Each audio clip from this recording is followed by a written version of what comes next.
of basically what an addict is. What I was. What I still am, really. We all have that addictive personality in us, remember? Well, think of that fire, right? That fire is only going to burn as long as someone keeps, or something keeps feeding it. So what I'm trying to say is, if you keep giving whatever it is fuel, the fire will still burn, no matter what it is. So if you continually consume, for me, for example, alcohol, right? If I continue to consume alcohol the amount that I have, I'm only going to be able to drink the amount that I bought, right? It's the same thing with a fire. That fire is only going to burn as long as you got enough wood to maintain that fire. So I'm just little similarities. And as you grow in your sobriety, excuse me, or as I grow in my sobriety, I get better at it.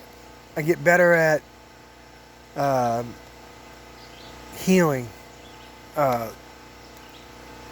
that mold, because yeah, it's not easy now coming to camp sometimes when you're chilling out, and it's like, yeah, I would really enjoy to have a couple ice cold beers up at camp, or a nice cold mixed drink up at camp.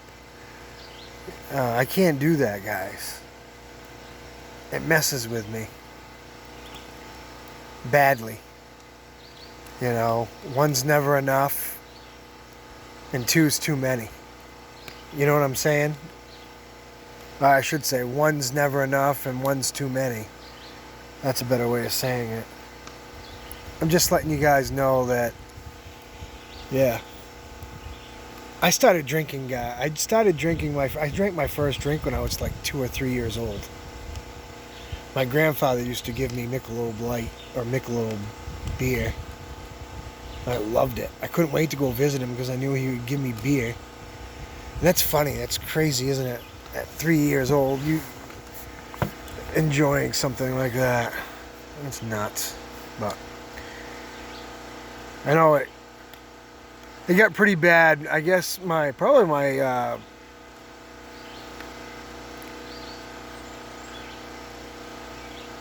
sophomore, junior year, when I started getting my driver's license, I really started drinking heavy, like practically every weekend. I started out just Friday nights after school, and it was funny because I couldn't wait. It was my only motivation to go to school, really, because I knew that I had to go to school, because if I didn't go to school, I wouldn't be able to go over to my friend's house where I could drink. So I made sure I went to school until my senior year. My senior year was pretty messed up. I probably should have never graduated high school if it hadn't been for my wife doing most of my homework my senior year, which she did a lot of my English and my math class work and stuff like that. History I was pretty good at, so I didn't mind doing history. But most of my core classes, yeah, she helped me get through them. Crazy to say that, isn't it?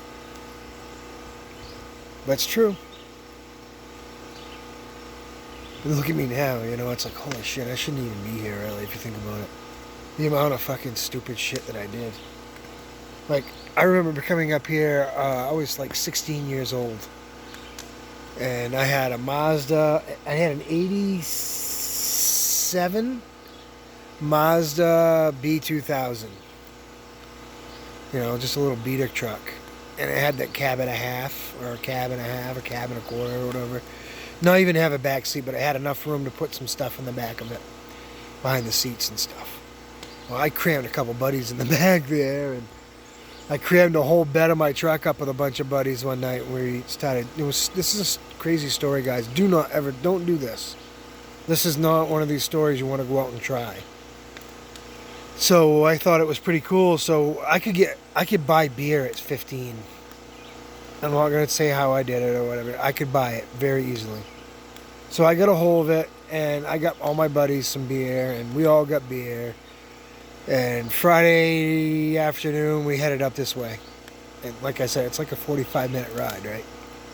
I had a bunch of guys in the back of my truck too. So back then it didn't really matter. I guess the rules wasn't as strict. I guess I don't know.